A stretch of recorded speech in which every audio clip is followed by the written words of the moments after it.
So hello and welcome. तो आज हम लोग इस वीडियो में देखने वाले हैं चैप्टर नंबर 12 मैथमेटिक्स का क्लास 12 का linear programming.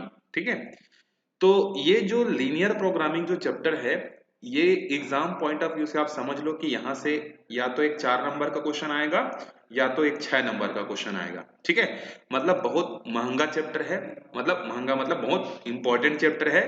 Exam point of view से इसका वेटेज भी बहुत इंपॉर्टेंट है, प्लस सबसे बेस्ट चीजें इसकी क्या है, ये सबसे इजी है। अभी तक आपने जितना चैप्टर पढ़ा है सबसे इजी है। दूसरा, इंटरेस्टिंग है, मतलब इसके क्वेश्चन को जब आप सॉल्व करोगे तो आप बोर नहीं होगे। ठीक है, हो सकता है आपको कुछ चैप्टर्स ऐसे लगते होंगे जिसको सॉल्व करने से आपको लगता होगा कि अरे ये क्या चैप्टर है, बोर लग रहा है। ठीक है, तो ये ऐसा नहीं, बहुत इंटरेस्टिंग है। तीसरा, अभी तक आपने जितनी भी चैप्टर्स पढ़ी हैं उसका आपको direct practical application daily life में नहीं दिखा होगा, लेकिन ये एक ऐसा चैप्टर है जिसको आप अपने डेली लाइफ में प्रैक्टिकली यूज कर सकते हो, मतलब प्रैक्टिकली इसका यूज होगा। ठीक है, अभी जब हम लोग बहुत सारे क्वेश्चन करेंगे तो आपको फील होगा कि अरे हाँ, ये तो हमारे आसपास होने वाले या हमारे घर में होने वाले प्रॉब्लम से मिलता जुलता ही प्रॉब्लम है। ठीक है, प्लस ये क्या है, जितनी भी मैथमेटिक्स आपने पढ़ी है अभी तक, उन मतलब क्लास 12 में जितनी भी पढ़ी है उससे ये टोटली डिफरेंट है। जैसे कैलकुलस, कैलकुलस में limits, derivative, application of derivative, फिर उसके बाद इंटीग्रेशन, एप्लीकेशन ऑफ इंटीग्रेशन, उसके बाद डिफरेंशियल इक्वेशन, ये सब आपस में रिलेटेड है। मैट्रिक्स, डिटर्मिनेंट्स आपस में रिलेटेड है। लेकिन ये एक ऐसा चैप्टर है जो कि टोटली डिफरेंट है। प्रोबेबिलिटी एक डिफरेंट था, लीनियर प्रोग्रामिंग भी एक डिफरेंट है। ठीक है, तो देखो ये जो लीनियर प्रोग्रामिंग है, इसको समझने के लिए मैं आपको रिकमेंड करूंगा कि पहले आपको लीनियर इक्वेशन क्या होता है ये आपको पता होगा। क्लास 9th और क्लास 10th में आपने लीनियर इक्वेशन का फॉर्मेशन करना सीखा होगा, लीनियर इक्वेशन को सॉल्व कैसे करते हैं ये सीखा होगा। फिर आपको दूसरा चीज इस चैप्टर को सॉल्व करने के लिए जो मोस्ट जरूरी है, मोस्ट इंपॉर्टेंट है, वो है लीनियर इक्वेशंस का ग्राफिकल रिप्रेजेंटेशन। आपको ग्राफिकल रिप्रेजेंटेशन करने आना चाहिए। तीसरा, क्लास 11th का एक चैप्टर है, चैप्टर नंबर 6, जिसको हम लोग बोलते हैं लीनियर इनइक्वालिटीज। ठीक है, लीनियर इनइक्वालिटीज जो चैप्टर है, ये चैप्टर आपको बहुत अच्छे से समझ में आनी चाहिए। जहां पर आप ग्राफ में रिप्रेजेंट करते थे, लेस देन है उसको कैसे रिप्रेजेंट करते थे, मोर देन है उसको कैसे रिप्रेजेंट करते थे। तो इतनी सारी चीजें आपको आनी चाहिए। अगर ये चीजें आपको आएंगी तो आपको ऐसा लगेगा कि इस चैप्टर के क्वेश्चन में करते रहूं करते रहूं करते रहूं, बड़ा मजा आता है।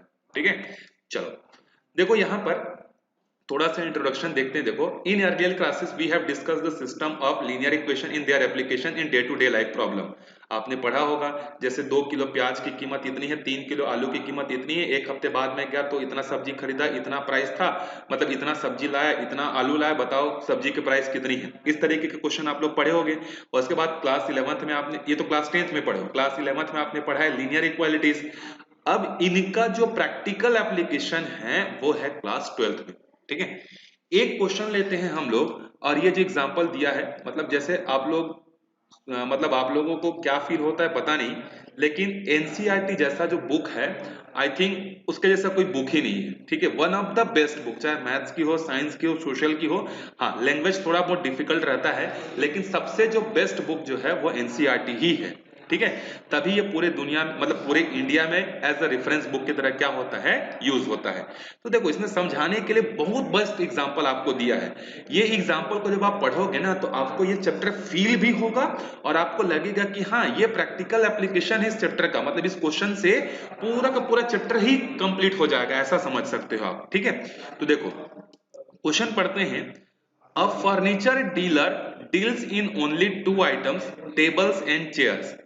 कोई फर्नीचर का डीलर है, जैसे आप लोग भी अपने आसपास देखते होंगे मार्केट में कि बहुत सारे फर्नीचर के डीलर्स होते हैं। ठीक है, वो सिर्फ 2 ही आइटम बेचता है, या तो टेबल बेचता है और चेयर बेचता है। टेबल एंड चेयर जो है सोल्ड करता है। He has 50,000 to invest and has storage space of at most 60 pieces. 60 pieces. वो क्या करना चाहता है, टेबल और चेयर खरीदना चाहता है, लेकिन टेबल और चेयर खरीदने के लिए उसके पास जो है पैसे जो इन्वेस्ट करने के लिए है वो कितना है, 50,000 है। ठीक है, एक ये है कंडीशन कि उसके पास मैक्सिमम अमाउंट कितना है इन्वेस्ट करने के लिए, 50,000। दूसरा कंडीशन ये है कि उसका जो गोडाउन है या उसका जो शॉप है, जहां पर वो दुकान खोलता है, जहां पर दुकान बेचता है सामान वगैरह, उस दुकान में मैक्सिमम 60 पीसेस का जगह है। या तो 60 टेबल आ सकते हैं, 60 चेयर आ सकते हैं, या 10 चेयर आ सकते हैं, 50 टेबल आ सकते हैं, मतलब ऐसा कोई भी कॉम्बिनेशन हो सकता है। लेकिन टोटल जो दोनों को मिलाकर जो पीसेस जो है वो कितना है, 60 है। अ table cost 2500 and a chair cost 500। देखो, टेबल जब वो खरीदता है तो एक टेबल उसको कितने का पड़ता है, 2500 रुपए का पड़ता है। जब वो एक चेयर खरीदता है तो चेयर कितना पड़ता है उसको, 500 रुपए का पड़ता है। He estimates that from the sale of one table he can make a profit of 250। जब उसने टेबल को बेचा तो उसको पता चला कि एक टेबल के बेचने से उसको 250 रुपए का प्रॉफिट होता है। And from the sale of one chair profit of 75 rupees. और जब एक चेयर बिकता है तो एक चेयर जब बिकता है तो उसको उससे 75 रुपीज का प्रॉफिट जो है होता है। He wants to know how many tables in the chairs he should buy from the available money।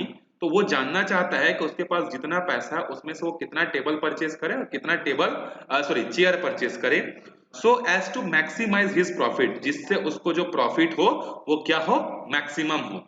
Assuming that he can sell all the items which he buys. अब हमको यहाँ पर इस क्वेश्चन को आइडियली लेकर चलना है। आप ये मत आर्ग्यू करना कि सर मान लो उसने टेबल और चेयर खरीदा, नहीं बिका तो उसका तो लॉस हो जाएगा, ठीक है। तो ये चीजें हमको मान के नहीं चलनी है इस क्वेश्चन में। हमको इस क्वेश्चन में ये अज्यूम करना है कि जितना भी चेयर या जितना भी टेबल वो परचेस करके लेकर आएगा वो पूरा का पूरा क्या हो जाएगा, सेल हो जाएगा, ठीक है। ये आइडियल कंडीशन हमको लेके चलनी है। अब देखो, क्वेश्चन पढ़ने से आपको फील हुआ आपका भी एक शॉप होगा, आपका भी बिजनेस होगा, आपका भी कुछ परचेस ट्रेडिंग वगैरह करते होगे, तो सेम आपके डेली लाइफ के प्रैक्टिकल प्रॉब्लम से क्या है, रिलेटेड है। इससे आप अपने घर वालों को भी बता सकते हो कि अगर आप इस चैप्टर को पढ़ लोगे तो अगर आपके घर में इस तरह की कोई प्रॉब्लम आएगी, आप उनको सजेस्ट भी कर सकते हो कि अगर आप ऐसा खरीदोगे, इसको इतना खरीदोगे तो आपको इतना प्रॉफिट होगा करके, ठीक है। तो बहुत मजा है। अच्छा, अब इसके तो बहुत सारे पॉसिबिलिटीज हो सकती हैं, ठीक है। कि हो सकता है हम लोग सिर्फ 2 चेयर खरीदें और बाकी के सबको टेबल खरीद लें, या बराबर बराबर खरीद लें, 30 टेबल खरीद लें, 30 चेयर खरीद लें, ठीक है। तो ऐसे बहुत सारे केसेस बन सकते हैं, लेकिन उन केसेस में हमको नहीं जाना है।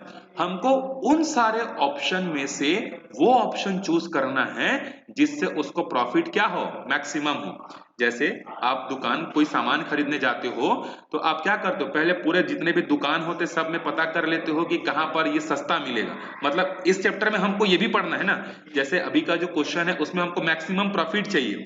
कुछ क्वेश्चन ऐसे मिलेंगे जहां पर हमको मतलब जैसे कोई मैन्युफैक्चरिंग कर रहा है, कोई रॉ मटेरियल का प्रोडक्शन कर रहे हैं, तो कम से कम खर्चा हो, हम ये चाहते हैं। जब हम लोग कोई सामान बनाते हैं तो हम लोग क्या कोशिश करते हैं कि सस्ते से सस्ता बन जाए, लेकिन जब बेचने जाते हैं तो क्या कोशिश करते हैं कि ज्यादा से ज्यादा में बिके। तो दोनों टाइप के प्रॉब्लम हमको देखने को मिलेगा। तो जब आप सामान खरीदने जाओगे तो आप क्या करते हो, पहले पूरे हर जगह पर पता करते हो कि किस जगह पर सामान सस्ता मिल रहा है। उसके बाद जितने ऑप्शन मार्केट में अवेलेबल है, जैसे ऑनलाइन भी आप पता करते हो, अमेजोन में कितना मिल रहा है, फ्लिपकार्ट में कितना मिल रहा है, स्नैपडील में कितना मिल रहा है, सब आप पता करते हो, उसके बाद चूज करते हो ना। तो उसी तरीके से टोटल जितने भी ऑप्शन अवेलेबल हैं उन ऑप्शंस में से वो बेस्ट ऑप्शन हमको चूज करना है। वो डिपेंड करता है क्वेश्चन में कि हमको मैक्सिमम को सिलेक्शन करना है कि मिनिमम को सिलेक्शन करना है, ठीक है। तो इस टाइप का जो प्रॉब्लम होता है ना, इस टाइप के प्रॉब्लम को क्या बोला जाता है मैथमेटिक्स में, या तो मैक्सिमाइज करना हो या मिनिमाइज करना हो प्रॉफिट को, कॉस्ट को, या कोई भी चीज को, वो कहलाता है ऑप्टिमाइजेशन प्रॉब्लम। क्योंकि ऑप्टिमाइजेशन का मतलब क्या होता है, बेस्ट, ठीक है। बेस्ट मतलब सबसे ज्यादा, मैक्सिमाइज या सबसे मिनिमाइज, तो इसको बोलते हैं हम लोग ऑप्टिमाइजेशन प्रॉब्लम जो है हम लोग बोलते हैं।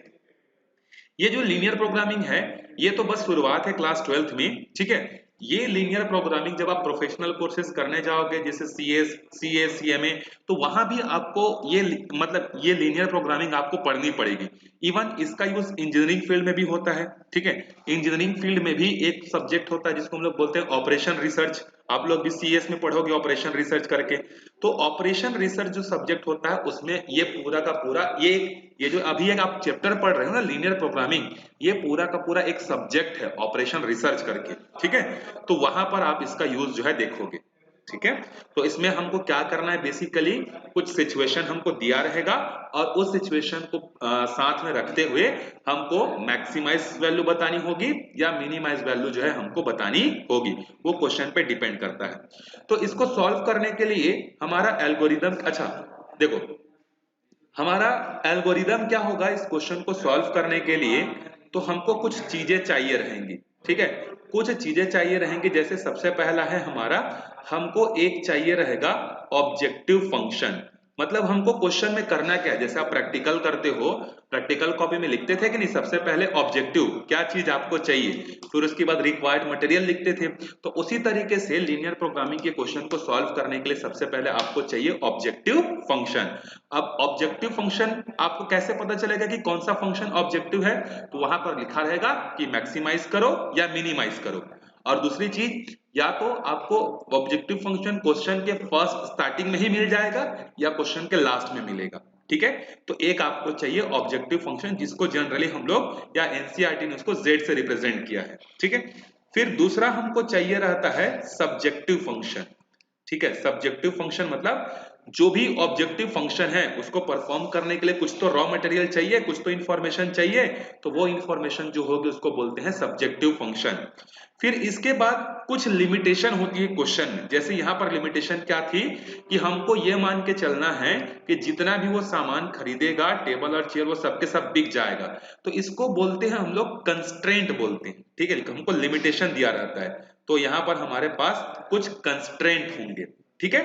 फिर चौथी चीज हमको क्या चाहिए रहेगी, हमको बनाना पड़ेगा ग्राफ, ठीक है। ग्राफ के बाद एक फाइनल एनालिसिस टेबल बनेगा, उस टेबल के बेसिस पर हम लोग फिर प्रिडिक्ट करेंगे कि हाँ इतना इतना खरीदेंगे या इतना इतना बनाएंगे जिससे हमको मैक्सिमाइज या मिनिमाइज जो है होगा करके। तो ये चीजें आपको चाहिए रहेंगी, ठीक। अच्छा, अब इस क्वेश्चन को जो भी वर्ड्स प्रॉब्लम दिया है उसको objective function, subjective function, constraint वगैरह में कन्वर्ट करते हैं। तो कन्वर्ट कैसे करेंगे, देखो अब हम लोग ये नहीं बता सकते हैं कि हम लोग कितना टेबल खरीदेंगे और कितना चेयर खरीदेंगे। तो देखो हम लोग यहां पर ये अज्यूम करेंगे कि let the number of chair by, कितना चेयर उसने खरीदा x, उसके बाद नंबर ऑफ टेबल जो उसने परचेस किया है वो है y। हमने ये अज्यूम कर लिया, ठीक है, कि टेबल जो खरीदा होगा वो x अमाउंट में खरीदा होगा। वही चीज तो मैथमेटिक्स में करते हैं।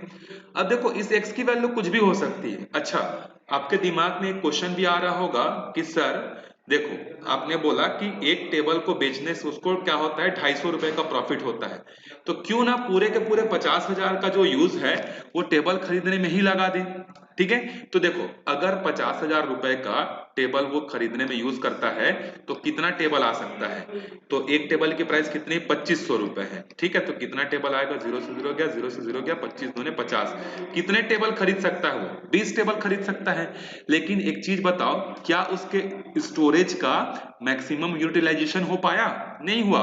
उसके जगह जगह कितना था रखने का, 60 जगह था, मतलब 60 पीसेस रखने का जगह था। तो वो गोडाउन जो लिया होगा, जो शॉप जो लिया होगा, उसका भी तो रेंट देना होगा उसको।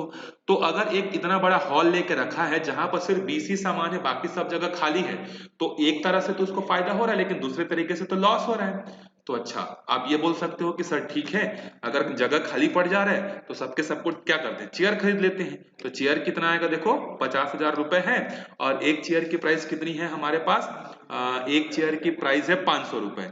तो 500 रुपए मतलब 1020 1020 100। तो आप बोलोगे कि सर क्यों ना 100 चेयर खरीद लेते हैं। अब देखो 20 चेयर जब 20 टेबल जब खरीदेंगे तो एक टेबल से कितना प्रॉफिट होता है, 250 का। तो कितने का प्रॉफिट होगा, 5,000 का प्रॉफिट होगा, ठीक है। लेकिन इसमें प्रॉब्लम क्या थी, स्पेस का यूटिलाइजेशन नहीं हो रहा था। अच्छा, अगर आप बोलोगे कि सर 100 के 100 को चेयर को खरीद लें, तो भाई रखने की जगह कितनी है, 60 है, बाकी 40 को कहाँ रखोगे, 40 तो आपको बाहर नहीं रख सकते ना। तो मतलब ये भी पॉसिबल नहीं है कि पूरा का पूरा हम लोग चेयर या पूरा का पूरा टेबल खरीद लें। दोनों चीजें पॉसिबल नहीं है, ठीक है, कि पूरा का पूरा टेबल खरीद लिया जाए, पूरा का पूरा टेबल चेयर भी खरीद लिया जाए। तो आपको पैसे को भी अच्छे से यूटिलाइज करना है, स्पेस को भी, जो स्टोरेज है उसको भी अच्छे से यूटिलाइज करना है। तो उसके लिए आपको कितनी टेबल और कितनी चेयर खरीदनी पड़ेगी, अब ये आपको लीनियर प्रोग्रामिंग वाला चैप्टर आपको बताएगा, ठीक है। तो देखो अब एक चीज देखो, पहली चीज तो हमको क्या करनी है, पहली चीज हमको ढूंढनी है ऑब्जेक्टिव फंक्शन। तो मैं पहले यहां पर लिखता हूं ऑब्जेक्टिव फंक्शन। ऑब्जेक्टिव फंक्शन को मैंने बताया था हमको क्या करना है, z से रिप्रेजेंट करना है। और इसको क्या करना है, अभी हमारा ऑब्जेक्टिव क्या है, अभी हमको मैक्सिमाइज करना है, किसको, Z को। तो Z को मैक्सिमाइज मतलब मैक्सिमाइज किसको करना है? प्रॉफिट को करना है ना, कि प्रॉफिट हमारा मैक्सिमम हो। क्वेश्चन में यही बोला है देखो कि टोटल प्रॉफिट उसका मैक्सिमम हो। तो देखो जब वो एक टेबल बेचता है तो उसको कितने का फायदा होता है? 250 का। तो एक टेबल को बेचने से 250 का फायदा होता है, और हमने अज्यूम क्या किया हुआ है कि उसने X टेबल खरीदा है, सॉरी चेयर खरीदा है, ठीक है। तो एक चेयर से 250 रुपए का फायदा, तो एक X चेयर से कितने का फायदा होगा? 250 इंटू X का होगा। अच्छा एक मिनट ना, he estimate that from the sale of one table, sorry table है ये, ठीक है। तो टेबल खरीदा था, टेबल को हम लोग y से रिप्रेजेंट किए ना। ये 250 रुपए प्रॉफिट किसका है समझ में आया ना? 250 रुपए जो प्रॉफिट है वो टेबल का है। मैंने वो सॉरी गलती से उसको लिख दिया था, ही कैन प्रॉफिट 250 रुपए जब वो क्या बचता है? टेबल। तो एक टेबल को बेचने से 250 रुपए का फायदा होता है। ऐसे इतने कितने टेबल खरीदे? y table. तो टोटल टेबल को बेचकर कितना फायदा होगा? 250 इंटू y हो जाएगा।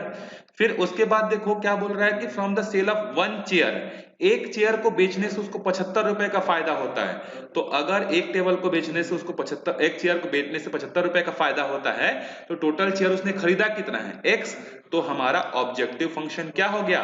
75x प्लस 250y हो गया। हमको ऑब्जेक्टिव फंक्शन मिल गया। अब इस ऑब्जेक्टिव को कंप्लीट करने के लिए हमारे पास जो है सब्जेक्टिव फंक्शन कौन कौन से हैं? देखो सब्जेक्टिव मतलब एक तरीके से बोल सकते हो रेस्ट्रिक्शन वाली चीजें कौन कौन सी हैं। तो पहली चीज है कि वो मैक्सिमम कितना सामान रख सकता है? 60 पीसेस रख सकता है। तो मतलब टेबल और चेयर दोनों को मिलाकर मैक्सिमम कितना हो सकता है? 60। तो यहां पर इसीलिए मैंने लेस देन इक्वल्स टू लगा दिया 60। ये है पहला सब्जेक्टिव फंक्शन। अब देखो अननोन कितने हैं? दो, x और y। मतलब हमको एक और इनइक्वालिटीज वाली इक्वेशन चाहिए रहेगी, ठीक है, क्योंकि मैथमेटिक्स का रूल है जितने अननोन उतने आपके पास इक्वेशन होने चाहिए। तो दूसरा इनइक्वालिटीज कहां से मिलेगा? तो देखो दूसरा इनइक्वालिटीज मिलेगा पैसे से। उसके पास कितना पैसा है? 50,000। तो एक चेयर को खरीदने में वो यूज करता है कितने का? 2500 रुपए, ठीक है। सो एक चेयर जब खरीदेगा तो 2500 रुपए। ऐसे कितने चेयर उसने खरीद लिए? एक्स चेयर जो है उसने खरीद लिए। और उसके बाद है कि एक टेबल खरीदने में कितना खर्चा, सॉरी टेबल कॉस्ट 2500 रुपए यार, टेबल का कॉस्ट है। सो टेबल का जो कॉस्ट है वो 2500 रुपए है एक टेबल का। तो वाई टेबल का कितना हो जाएगा? 2500 इंटू वाई हो जाएगा, ठीक है। फिर उसके बाद देखो अगला क्या है? And the chair is ₹500।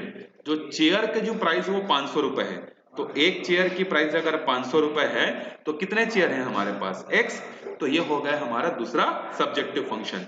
अब मैंने आपको बोला था तीसरा चीज आपको क्या चाहिए रहेगा? कंस्ट्रेंट। अच्छा ऐसा 1 2 3 4 करके नहीं लिखोगे ना, आप सिर्फ लिखोगे मैक्सिमाइज दिस, उसके बाद सब्जेक्टिव फंक्शन दिस करके। तो कंस्ट्रेंट, कंस्ट्रेंट मतलब रेस्ट्रिक्शन। तो उसने बोला है कि टेबल और चेयर, मतलब ऐसा नहीं हो सकता है कि देखो क्वेश्चन में क्या बोला है, assuming that he can sell all the items which he buys। मतलब हमको यहाँ पर जो है क्या करना है? He wants to buy how many table and chair. Table भी उसको खरीदना है और चेयर भी उसको खरीदना है। तो ऐसा तो नहीं कि टेबल नेगेटिव में खरीदेगा और चेयर भी नेगेटिव में खरीदेगा, ऐसा नहीं है। तो x मतलब नंबर ऑफ चेयर और नंबर ऑफ टेबल्स जो होंगे वो दोनों जीरो या जीरो से हमेशा क्या होंगे? बड़े ही होंगे। माइनस में टेबल खरीद सकते हो क्या? नहीं। तो ये तीन चीजें आपको मिल गई, सब्जेक्टिव फंक्शन, ऑब्जेक्टिव फंक्शन और कंस्ट्रेंट। ये कंस्ट्रेंट आपको ऑलमोस्ट हर क्वेश्चन में यही कंस्ट्रेंट आपको लगाने हैं। अब ये जो वैल्यू है, अच्छा यहाँ एक चीज देखो, ये जो जो कॉस्ट वाला था, ये कॉस्ट वाला था ना, तो ये दोनों वैल्यू है वो मैक्सिमम कितनी हो सकती है? दोनों को मिलाकर 50,000 हो सकती है ना। मैक्सिमम परचेज कितना कर सकता है? उसके पास पैसा कितना है? 50,000 हो सकता है। तो ये दूसरा कंस्ट्रेंट होगा। अब आपको ये 1 2 3 4 चारों के चारों को आपको ग्राफ में क्या करना होगा? रिप्रेजेंट करना होगा, ठीक है। सो ये चारों के चारों ग्राफ में कैसे रिप्रेजेंट होंगे? तो देखो आप लोग सीखे होंगे क्लास क्या बोलती 11th में कि अगर हमारे पास एक इनइक्वालिटीज है x plus y which is less than equals to 60, तो इसको पहले हम लोग एज्यूम करेंगे ये किसके बराबर है? 60 के बराबर है, ठीक है।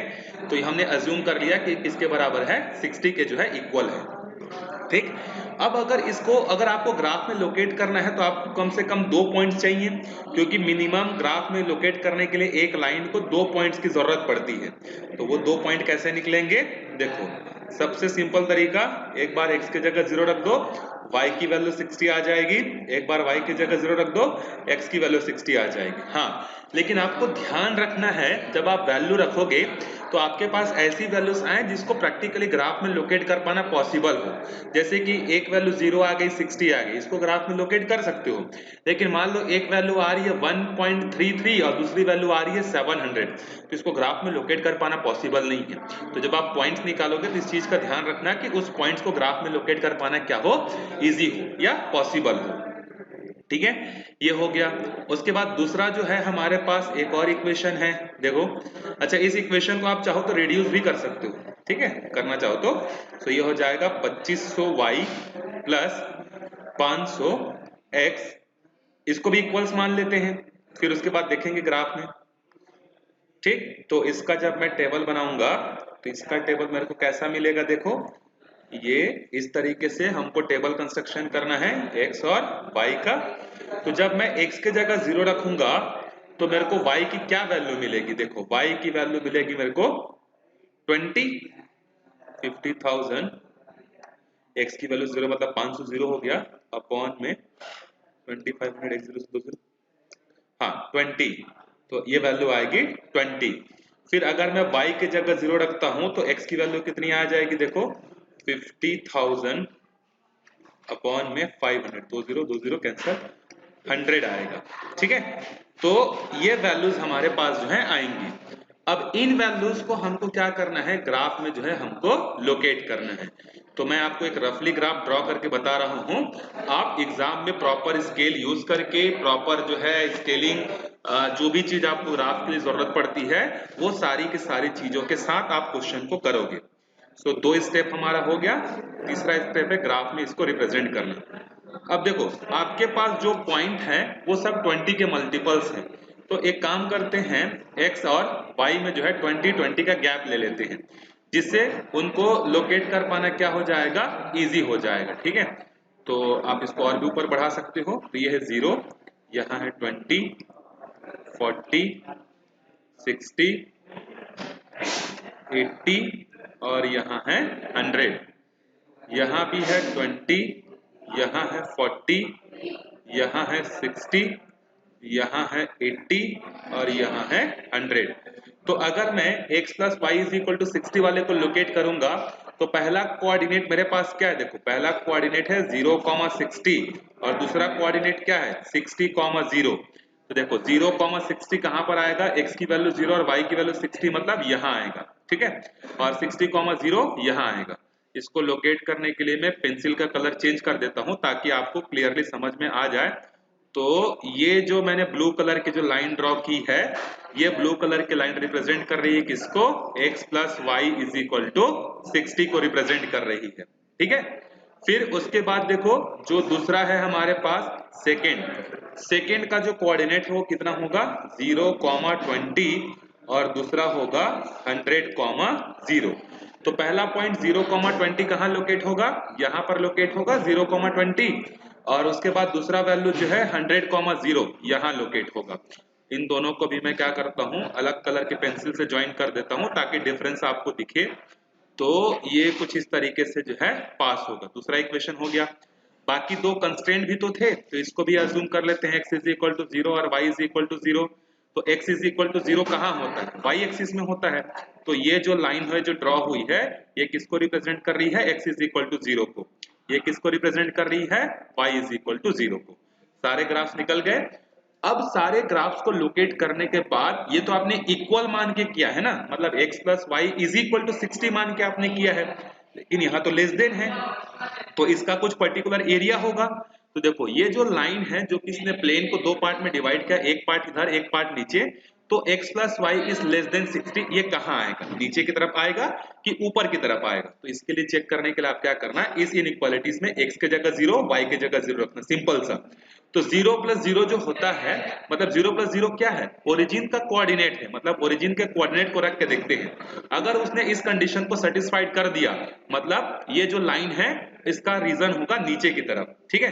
तो 0 + 0 मतलब 0, और 0 की जो वैल्यू होती है वो 60 से छोटी होती है। इसका मतलब ये जो x + y = 60 जो इनइक्वालिटीज होगा, वो इनइक्वालिटीज का जो रीजन होगा वो नीचे की तरफ होगा, ठीक है। ये 11th में आपने किया होगा। उसके बाद जो दूसरी वैल्यू थी हमारे पास, देखो इसमें भी हम लोग एक बार 0 0 रखते हैं, तो 2500 × 0 0, 500 × 0 0, 0 की वैल्यू अगेन 50,000 से छोटी होती है। मतलब सेकेंड वाला ग्राफ का भी जो रीजन होगा वो कहाँ होगा, नीचे की तरफ होगा। फिर देखो यहाँ पर क्या है, x की वैल्यू 0 से बड़ी होनी चाहिए, तो x की वैल्यू 0 से बड़ी कहाँ होगी, जब इधर जाएंगे हम लोग तो इसका जो रीजन होगा वो इधर होगा। फिर y की वैल्यू 0 से बड़ी हो मतलब ऊपर की तरफ होगा। अब इन सब का जो कॉमन एरिया है वो कॉमन एरिया कौन सा है, देखो ये सबका कॉमन एरिया है ये वाला, ठीक है। इन सब का कॉमन रीजन कौन सा है, ये वाला जो है आपका कॉमन रीजन है। देखो इसमें x से 0 मतलब 0 से बड़ी वैल्यू भी आ रही है, y से भी बड़ी वैल्यू आ रही है, नीचे की तरफ है, ये भी नीचे की तरफ है, तो ये कॉमन एरिया है। अब इस कॉमन एरिया में आपको ढूंढने हैं क्या, पॉइंट्स, ठीक है, कॉर्नर पॉइंट्स। तो लेट से ये एक कॉर्नर पॉइंट है O, ये एक कॉर्नर पॉइंट है A, ये एक कॉर्नर पॉइंट है B, और ये एक कॉर्नर पॉइंट है C। यही कॉर्नर पॉइंट्स आपको मैक्सिमम या मिनिमम प्रॉफिट जो है देंगे। इसके बाद आपको एक टेबल कंस्ट्रक्ट करना है, और उस टेबल में क्या रहेगा, पहला कॉलम जो बनेगा उसमें रहेगा पॉइंट, दूसरा कॉलम में रहेगा कोऑर्डिनेट, उस पॉइंट का कोऑर्डिनेट, और उसके बाद मैक्सिमम और minimum value of z, maximum और मिनिमम वैल्यू ऑफ z। तो पॉइंट क्या है, 0 है, O है, A है, B है, C है। O का कोऑर्डिनेट 0 0, A का कोऑर्डिनेट क्या होगा, देखो A पॉइंट क्या है, ये है, तो इसका वैल्यू कितना होगा 0, 20, तो यहाँ आ जाएगा इसका कोऑर्डिनेट 0, 20, ठीक है। बी पॉइंट का कोऑर्डिनेट हमको निकालना है, तो बी पॉइंट का कोऑर्डिनेट कैसे निकलेगा, तो देखो एक तरीका तो ये है कि आप ग्राफ में कर दो उससे निकल जाएगा, या दूसरा तरीका है कि दोनों लाइनों का जो इक्वेशन है आप उसको सॉल्व कर दो उससे निकल जाएगा। तो आप कोशिश करना इक्वेशन को सॉल्व करने की, क्योंकि कई बार ग्राफ से जो वैल्यूज है वो एग्जैक्ट नहीं आती है, ठीक है। सो दोनों इक्वेशन को सॉल्व करते हैं। तो पहला इक्वेशन है x + y = 60, x + y = 60, और दूसरी वैल्यू है हमारे पास कौन सी, 500x, ठीक है। दूसरी वैल्यू है हमारे पास 500x + 2500y = 50,000। इन दोनों को हमको सॉल्व करना है। तो एक काम करता हूं, मैं इसको 500 से मल्टीप्लाई करके सब्ट्रैक्ट कर देता हूं। इतना चीज तो आपको पता होगा, 500x + 500y = यहाँ पर कितना हो जाएगा, 500 × 60 जब करेंगे तो 1 2 3 5 6 30, 30,000। फिर सेकेंड वाले इक्वेशन से इसको कर देते हैं माइनस, तो ये हो जाएगा 2500 = 50,000, ठीक है। तो एलिमिनेशन मेथड यूज करेंगे तो ये कैंसिल हो जाएगा, ये कैंसिल हो जाएगा, ये दोनों वैल्यूज यहाँ से हो गई गायब। यहाँ पर हमारे पास कितना आएगा, -2000y, और यहाँ पर हमारे पास कितना बचेगा, -20,000 जो है यहाँ पर बचेगा। माइनस से माइनस कैंसल, 1 ज़ा 10 ज़ा, तो y की वैल्यू कितनी आ गई, 10।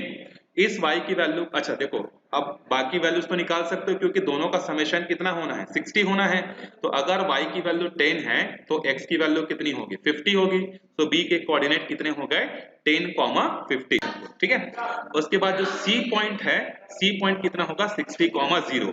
तो यहाँ पर आ जाएगा हमारे पास 60, 0। अब z क्या था हमारे पास, देखो ऑब्जेक्टिव फंक्शन कितना था, 75x + 250y। तो z था हमारे पास z = 75x + 250y। तो देखो 0 0 करेंगे तो z की वैल्यू क्या हो जाएगी, 0 हो जाएगी, ठीक है। अगर a की कोऑर्डिनेट को रखते, मतलब x के जगह 0 रखे, तो x के जगह यहाँ 0 आ जाएगा, तो 75 × 0 0, यहाँ 20 रखेंगे, तो 250 × 20 करने से कितना आएगा, देखो 0 0 5000, तो यहाँ पर आएगा 5000, ठीक है। उस बी पॉइंट का जो कोऑर्डिनेट है वो है 50, 10। तो जो z है हमारे पास उसमें x के जगह हम लोग रखेंगे 50, और y के जगह हम लोग रखेंगे यहाँ पर 10। तो 75 × 50 करने से ये आएगा हमारे पास 3700 50, तो 3750 एंड 250 इंटू 10 करने से कितना आएगा 2500 आएगा।